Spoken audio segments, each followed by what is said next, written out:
Mesdames, Messieurs, peuple congolais, je vous informe que je ne suis pas contre l'embauche, mais je vais traiter un dossier qui concerne l'intérêt général, qui concerne la survie de tout un peuple et de toute une nation qui est en danger.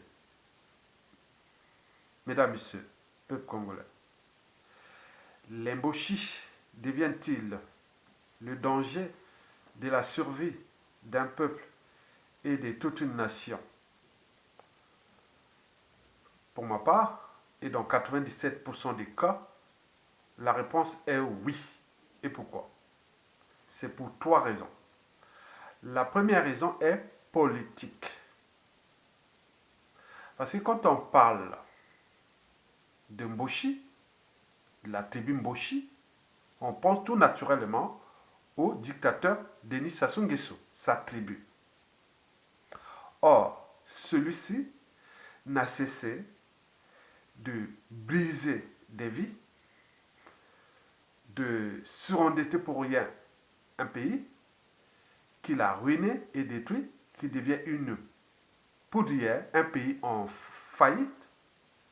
Mais paradoxalement, l'Mboshi continue à jouer à la complicité, au mensonge, à la diversion, à la ruse et n'oublions même à la victimisation.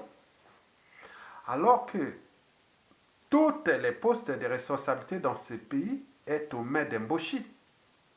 Comme dans toute organisation, qu'elle soit État, entreprise ou association, quand il y a un dysfonctionnement, c'est celui qui a la tête qui en est responsable. On parle des chaînes de responsabilité. Donc, tous les pouvoirs politiques, économiques, sociaux, autres, sont aux mains d'Mboshi, même militaires et tout. Mais parallèlement, le pays est en train de s'enfoncer. Donc, un pays en faillite, en mort clinique, en danger, qui devient très très vulnérable. Et de l'autre côté, le peuple aux arrêts. Et donc on se demande, il y a un souci. Est-ce que les Mboshi sont-ils conscients de leur mentalité, habitude et comportement devant l'intérêt général? Là, c'est un bien commun. Le régime Sassou Nguesso est déjà à caractère liberticide, antidémocratique, antisocial, immoral, dissolu, confiscatoire de l'État congolais comme les propriétés privées. Et les Mboshi, que ce soit du commun du mortel jusqu'au haut niveau du savoir ou de connaissance, ils ne sont pas capables de prendre les responsabilités, de dire non, il y a un souci. C'est comme ailleurs dans le monde, où bon, au Congo, nous avions eu des situations comme ça, disons en 1963, où Massamba Deba et Youlou, où Youlou a dit, oh, Youlou a tout volé, et autres. Bon, ben, par sa conscience, il a démissionné, il a dit ça, mais on a vu partout. Donc, on ne peut pas faire des exemples. Les exemples ne manquent pas, déjà à l'échelle nationale et à l'échelle continentale et même planétaire. Pourquoi? Parce que nous sommes des humains. On a quand même quelque part les niveaux de raisonnement, l'esprit critique et la conscience. On dit non, mais il y a un souci. Donc Sassou Nguesso est en train de détruire ce pays et en complicité avec l'Mboshi. Et d'ailleurs, certains ont même parlé, on le sait, qu'on pense à l'avenir d'Mboshi. Ce n'est plus l'avenir d'une nation, mais l'avenir d'une tribu. Et que beaucoup des intellectuels congolais ont donné des mots-clés ou des syllogismes et autres sur l'Mboshimini. On parle de l'Mboshi. On parle de l'Mboshimini, l'Oyocratie, l'Oyo-sapien et tout compagnie dans toutes les qualifications. Donc, cette tribu a déjà une sale image, une mauvaise réputation et tout compagnie. Mais, que dit qui s'assomme, se ressemble. Donc, s'ils ne se rendent pas compte du danger qu'ils mettent déjà pour tout le monde, et pour eux à venir aussi. C'est ça qu'on est là pour alerter et éveiller les consciences des uns et des autres. Bien entendu, ils sont peut-être pris dans le piège.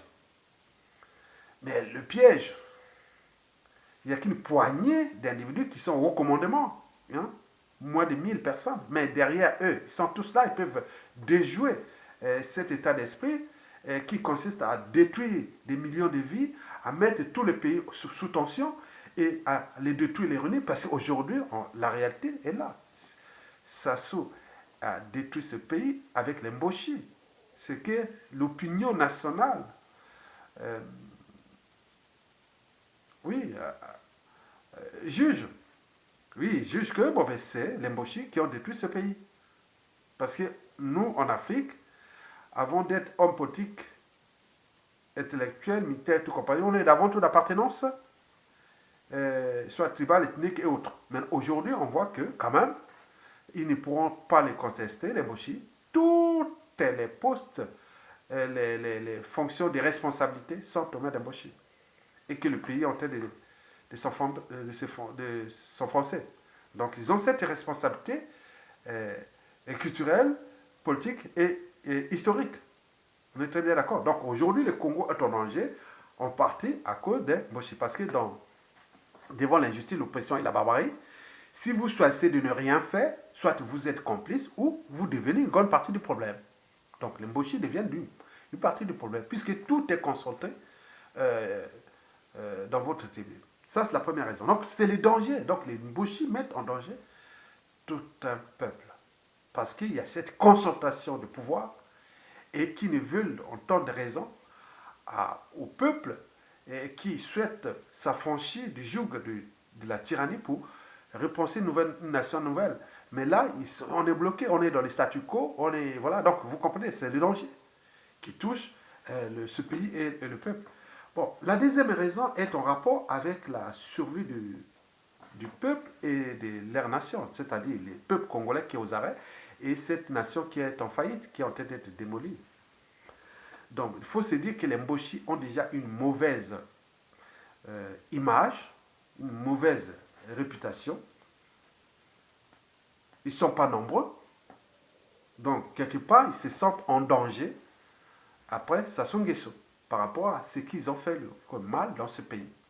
Parce que Sassou a agi en leur nom. Même si, quelque part, il les a pris en otage, mais qu'est-ce que ça peut faire? Parce que ce n'est pas qu'au niveau des postes de responsabilité, il y a un niveau de conscience. On est conscient qu'autour de nous, ils rencontrent tous ces membres de leur famille qui sont au poste de responsabilité. Ils peuvent leur dire non, ce n'est pas possible. D'un côté, déjà au niveau de raisonnement de conscience. Mboshi peut dire à Mboshi, il y a des Mboshi qui rencontrent le général au corps des armées, il dit non, mais écoutez, voilà ce qui se passe au pays, c'est pas bon. Ils peuvent le parler aux familles et autres. Mais si cela ne suffit pas, on peut aller même au niveau des fondamentaux des sociétés et des civilisations, c'est-à-dire ce qui lui représente comme autorité militaire. Les armées ont des fondamentaux dans une nation. Protéger le peuple, quels que soient les régimes politiques, surtout quand votre nation et votre peuple est en danger. Mais là, rien du tout. Donc, il ne s'agit plus d'une armée nationale, c'est une armée d'occupation. Donc, vous avez tout compris sur ce plan. Donc, il est sûr qu'en rapport avec la survie de ce peuple et autres, les Mboshi savent bien qu'ils ne sont pas nombreux. Ils deviennent le problème de ce pays. Donc, qu'est-ce qu'ils font? Ils vont certainement s'entourer toujours des mercenaires pour compenser déjà leur démographie. Ils ne sont pas nombreux. Donc, c'est pourquoi ils se sont entourés des mercenaires. Beaucoup de mercenaires sont là. C'est les Mboshi de Sassou et Sassou qui a importé les mercenaires. C'est très bien étudié. Parce que cette présence des mercenariales ou des mercenaires, oui, pose bien des soucis dans ce pays, puisque la plupart des mercenaires se sont enracinés dans la population. Et on sémait même des graines. Donc nous avions des dangers multiples. Et donc ces mercenaires qui ne sont pas là, savent bien qu'ils ne sont pas là pour l'intérêt de ce peuple, puisqu'ils sont venus pour combattre ce peuple pour le compte du dictateur Denis Sassou Nguesso et de sa tribu Mboshi, puisqu'ils sont toqués des mercenaires avec les moyens de l'État. Donc, cette minorité Mboshi le sait que du nord au sud et de l'est à l'ouest, il risque d'arriver des problèmes d'apartheid, de ségrégation administrative, politique, sociale et autres. Après Sassou Nguesso, c'est les raisons pour lesquelles ils mettent tous les moyens de diversion haute en faisant toujours venir plus de mercenaires. Au moment que la population en tête s'enfoncer, à cause des conditions humaines catastrophiques, structurées, organisées par Sassou Nguesso, pour que cette population congolaise soit dans la merde. Et en laissant le train de vie comme Mboshi, même si quelque part on vient créer les amalgames, que non, même tous les Mboshi au yo, qu'est-ce que ça peut faire? C'est à vous, Mboshi au yo, il faut se dire que c'est votre problème. Si ça soit fait que vous, sur 100% de Mboshi, même ici, il n'y a que 1% qui en bénéficient, mais ces 1% ont capté 99% des deniers publics du Congo. 1% ont détruit 99% du pays.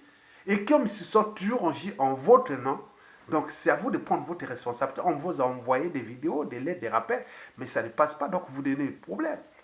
Donc sur le point de Mboshi, concerne cette deuxième raison, c'est que tant qu'on parlera d'Mboshi, il y aura toujours des mercenaires au Congo. Il y aura toujours des mercenaires au Congo. Puisqu'ils savent bien qu'au niveau population, ils ne sont pas nombreux, moins d'1% de la population.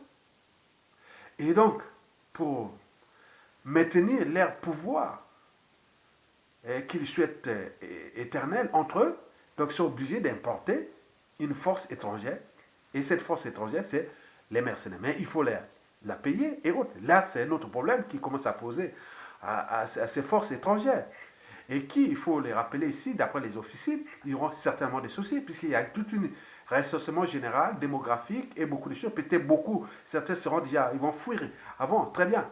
Mais les autres qui seront rattrapés, je ne sais pas, dans les conditions qui sont prévues par l'expression de la volonté générale, puisqu'on le sait que vous n'étiez pas là pour servir le Congo, mais c'était pour servir le tyran, qui, en contrepartie, vous a laissé faire ce que vous voulez dans ce pays. Il vous a ouvert des commerces, et vous avez des terres, vous avez plein de choses, des affaires, on les sait. C'est le danger. Et que je ne peux pas ici aller plus loin.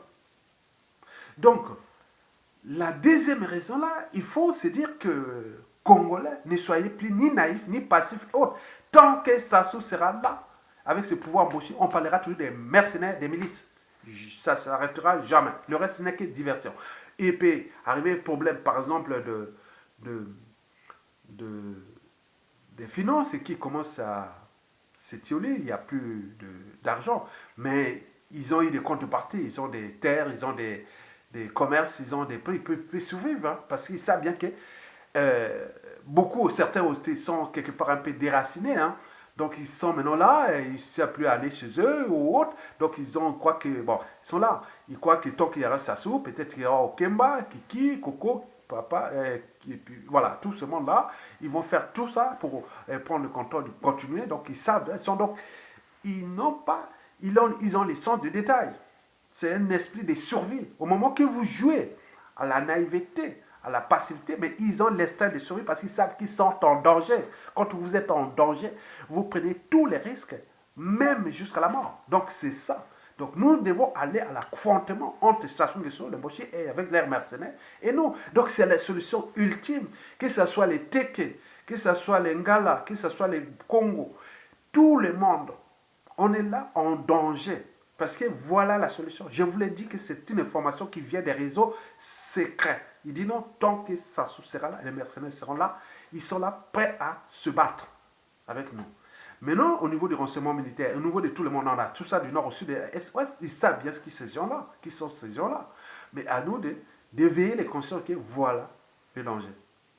Que nous, les anciens, depuis l'indépendance jusqu'à nos jours, ont produit Sassou Nguesso, l'ont accompagné, l'ont ramené au pouvoir, et aujourd'hui, il y a un monstre qui s'est retourné et qui, historiquement, depuis les années 60, n'aimait pas ce peuple-là, ni ce pays. Et donc, voilà les conséquences. Donc, mais c'est une parenthèse de l'histoire, mais qui aura des conséquences encore pour plusieurs années, même après Sassou Nguesso, puisque nous avons laissé faire. Mesdames et messieurs, peuple congolais. La troisième et dernière raison, c'est tout justement les Mboshi toujours qui mettent en danger ce peuple-là. Pourquoi? Parce que, euh, par exemple, chez les Téké, et notamment, oui, les Téké et aussi les sudistes, majoritairement les sud des Bas-Congo, ils disaient toujours que les nordistes ont des vérités assoiffées de pouvoir. Toujours pouvoir, pouvoir, pouvoir. Les nordistes, non, non, il n'y a pas ça. Parce que quand on parle des nordistes, il faut distinguer nordistes et nordistes. Il y a les nordistes bantous et les nordistes mboshi qui sont venus d'ailleurs. Mais c'est eux qui ont entraîné depuis les années 60 les Numazalai qui étaient déjà, je ne sais pas si aussi ses origines sont avec les, parce que les mboshi étaient venus d'Afrique de l'Ouest, on a installé une partie en Centrafrique, une partie dans le Nord Congo, au RDC, tout, une partie au Gabon. Mais la plupart, c'est-à-dire ils ont l'esprit de conquête, d'occupation. Donc, c'est à eux. Donc, je suis sûr et certain que c'était les meneurs. C'est tout ce monde, c'est Mboshi, qui, dès les années 60, passant pendant Marine Wabi, et donc ils ont conspiré contre les Bantous. Et qui, historiquement, il n'y avait pas ce problème-là. Hein, moi, je dis même, peut-être au Jacques Pango était vrai Bantou, Mboshi Bantou. C'était pas Mboshi 100% originaire de là-bas. Je pense. Je le pense. Parce que les vrais Mboshi, comme Sassou, les autres, ils sont assoiffés du pouvoir. Donc, on a entraîné tout le monde dans le Nord qui sont tous assoiffés du pouvoir. Mais jamais. Celui qui a bloqué Sassou dans les années 91-92, c'était tout simplement le Congolais. Et qu'il a voulu faire, il a été bloqué. Mais toujours, ils ont des groupes là, des Mboshi qui sont là. Donc, tant que les Mboshi, nous les contrôlons pas les Mboshi, ils auront toujours cette vérité de coups d'État, de conspiration, de tout ça. Mais vous allez mélanger par appartenance à tous les nordistes. Moi, je vois les Téké ne sont pas des assoiffés de pouvoir. Hein. J'ai vu aussi les Kouyou, les Makwa, que je suis. Moi, je ne vois pas ça. Hein. Il faut encore aller monter vers le nord. Et je ne vois pas ça. Mais cette culture de la conspiration, de la soif de pouvoir par le sang, par le crime et autres, donc c'est une spécificité qu'il faut pour les anthropologues. Ils doivent l'analyser. Pourquoi vous faites des études supérieures en anthropologie, en ceci, en sciences sociales et autres? Il faut étudier ça.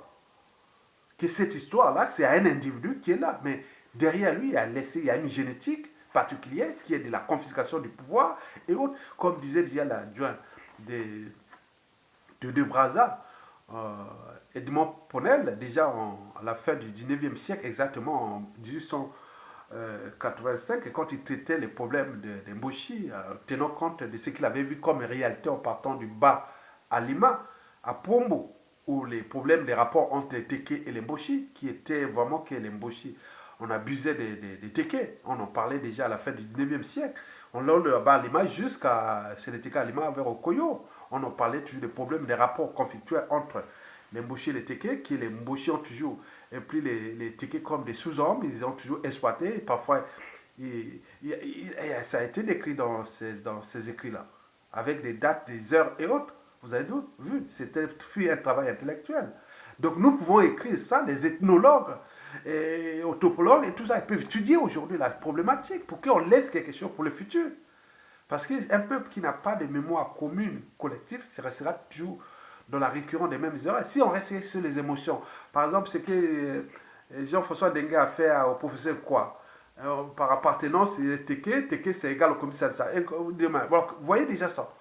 Donc c'est à vous de comprendre ça et d'aller dans le sens de la mémoire bien durable, c'est-à-dire par des monuments de mémoire, des journées de mémoire, de tout ce qui se passe. Mais si c'est seulement d'agiter les émotions au-dessus de la raison, les émotions, c'est lié à la formation de la mémoire, bien entendu, mais la mémoire peut être courte, on oublie. Mais ce n'est pas la raison de douter, de se structurer, d'agir, de dire non, mais écoutez, les Mboshi commencent à bien faire. Et chaque fois, depuis les années 70 jusqu'à nos jours, les Mboshi se sont toujours servis des Téké pour les coups bas, coups tordus contre la République. Et donc, jusqu'à nos jours. Maintenant, ils se réveillent, ils disent, oh, on va se... Non, mais attendez, ça c'est bien, l'émotion, non. Il faut placer la raison au-dessus des émotions. À ce moment, on peut faire quelque chose de durable, se structurer, s'organiser et dire non, cette fois-ci, on le met hors d'état de nuit. Mais si c'est pour les incantations et tout compagnie, ça ne sert à rien. Vous avez tout compris. Mesdames et messieurs, donc la deuxième raison là, c'est que... la troisième raison, c'est que cette vérité de pouvoir s'embaucher. Mais il faut savoir que nous sommes en danger. Pourquoi? Parce que chaque fois qu'il y aura des puissances économiques, par exemple, pour le cas de la France-Afrique, pour pénétrer au Congo, il passera toujours par l'embauché. Parce que ça vient qu'ils en sont prédisposés, ils sont de manière culturelle entraînés et conditionnés à jouer au complot contre leur pays d'adoption. Parce qu'eux, dans leur tête, c'est le Congo est leur pays d'adoption. Ils ont leur mère patrie peut-être en Afrique de l'Ouest et autres, ils sont là. Donc, par conséquent, tant qu'il y aura l'embauché, si nous ne prenons pas conscience de la réalité, nous serons toujours en danger, c'est-à-dire risque soit de coups d'État, soit de rébellion avec des mercenaires venus d'étrangers, surtout qu'ils ont des magots cachés par-ci par-là à l'extérieur. Si nous ne les récupérons pas, nous aurons ces soucis-là dans l'espace et le temps. Et troisièmement, quand il y aura des puissances qui veulent pénétrer l'autre pays ou un pays voisin ou autre, il passera toujours par l'embauché. Donc, c'est ça, c'est la réalité. Ça fait longtemps qu'on parle de problème embauché au Congo depuis déjà la fin du 19e siècle, où il y a des écrits que la présence d'embauché au Congo-Brazzaville a des impacts au niveau déjà des problèmes de leur intégration et de l'unité nationale. Il y a eu des écrits qui sont là. Donc, on n'a pas d'intellectuels qui cherchent au niveau des vidéos, et c'est un peu de leur rappeler que nous avions ce problème. Mesdames et messieurs, donc, le risque que je vous dis, que nous avions avec ces Mboshi qui va mettre en danger, tant qu'ils seront là, Sassou ne lâchera pas parce qu'ils sont entraînés et conditionnés à ces comportements que vous connaissez, dont les impacts sont là, donc les conséquences, nous allons perdre beaucoup de vies, on va tuer des gens, on va détruire ce pays, ça c'est la réalité. Tant que nous ne prenons pas notre responsabilité de bandous, de Congolais, de patriotes du nord au sud et de l'est, en laissant, tant pis, il va détruire, on va perdre des vies. Et ça, il n'y a pas de problème, c'est consommé. Deuxième raison, il faut se dire que les Mboshi, comme ils sont en danger, ils ne sont pas nombreux, ils vont faire cultiver les mercenaires, hein, okay, ils les protègent. Et les mercenaires ne sont pas là pour nous, ils sont contre ce pays. Donc notre pays est en danger. La troisième et dernière raison que je vous l'ai dit, c'est surtout quand il y aura des puissances étrangères ou n'importe qui veut faire un coup bas contre le peuple congolais, tant qu'il y aura un Mboshi, c'est-à-dire quand il y aura des Mboshi, c'est-à-dire il y aura toujours quelque chose qui peut arriver, soit coup d'État ou des mercenaires ou quelque chose qui pourra toujours arriver. Mesdames et messieurs, au final, cette problématique Mboshi, il faut se dire qu'elle est, disons, passagère. Mais au vu de la réalité que nous la connaissons déjà, mais il y a des risques quand même. Hein. Donc le premier risque, c'est que aujourd'hui, tant qu'il est encore là, le pays là est détruit. Retenez bien, chaque jour qui passe, notre pays est détruit. Notre pays est détruit. Aujourd'hui, le 12, notre pays va être détruit. Retenez, c'est une réalité. Ils vont les défacasser, les détruire. Là, c'est notre coopération passive, notre naïveté. Personne ne dira, ah oui, c'est pas... Non, on peut chercher les responsables, les coupables historiques, de manière historique, de façon historique. Ceux qui ont produit, accompagné et ramené Sassou Nguesso. On les sont connus à travers les différents pouvoirs. On les connaît, les responsables, on les connaît. Mais comme ils ne sont pas capables de prendre aussi leurs responsabilités et jouer à la victimisation, au bouc émissaire et tout. Bon, donc voilà les situations. Donc nous devons s'affranchir de ces anciens-là pour se transformer pour une nouvelle génération. Parce que notre pays est en danger. On n'a qu'un peuple, on n'a qu'un pays. Les racines, les origines. On meurt par-ci partout dans le monde, même des nationalités étrangères. On vous demande, est-ce que vous allez toujours chercher à être enterré chez vos anciens? Mais si ce pays n'est plus le vôtre, vous devenez des apatrides à vie, des étrangers dans votre pays. Donc, vous n'aurez plus. Donc, c'est qui se dessine. Malgré la destruction, nous avions la chance parce qu'il y a eu le coronavirus, quelque part, qui a congé une crise qui va engendrer beaucoup de choses qui vont arriver. Mais au vu de la réalité, on était parti encore juste en 2021, 2022 avec ces gens-là mais on retourne le pays, tu auras tout détruit parce que tant qu'on parlera de Sassou, le pays-là ne va pas avancer. Le deuxième risque, c'est que d'ici peu, nous allons rentrer dans le chaos. Ça, c'est sûr. Mais le chaos, là, sera de quel côté? D'un côté du peuple, puisqu'ils ne vont pas lâcher ça comme ça. Certainement, ils cherchent à massacrer les gens, puisque les mercenaires sont là, ils attendent que ça. Donc comment ils vont se battre avec une partie d'armée et autre qui est armée, qui est facile, mais après ce chaos-là, mais qui risque de perdre, c'est eux parce qu'on risque de se retrouver dans une situation incontrôlable. Contre d'abord Sassou Nguesso, son clan, sa famille et surtout Sembochi. Et enfin, le troisième risque, c'est que beaucoup pensent au problème Boshi après Sassou Nguesso, c'est-à-dire du point de vue institutionnel, politique et administratif. Mesdames, Messieurs, je vous remercie et à bientôt.